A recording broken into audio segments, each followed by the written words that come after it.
To kun gani nan shine Kusuri, border town ne da yake cikin Kamaru, yake tsakanin Injamena, Najeriya da Kamaru. Kun ga duk waɗannan jarkoki da kuke gani yellow nan, da black market ake ebowa daga Najeriya ake kawowa nan gurin da shi. To yanzu da yake Najeriya ta cire subsidy, an yi fakin waɗannan jarkokin, duk waɗannan drums da jarkoki da kuke ganin nan duka man Najeriya ne ake shigowa da suna. To wannan Kusuri kenan kadai.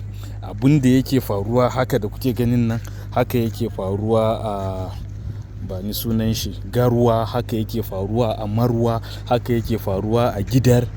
Duka wannan da kuke ganin shine subsidy Najeriya da ake faɗa ɗin. Kun gan su nan?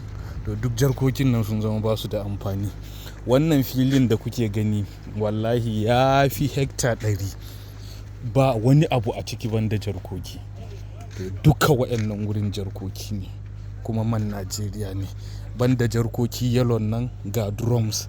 So bari nuna muku, bari ku da ku gani. Kun ga duk waɗancan rumfa ne da aka yi don a rage rana tun da fetur ne.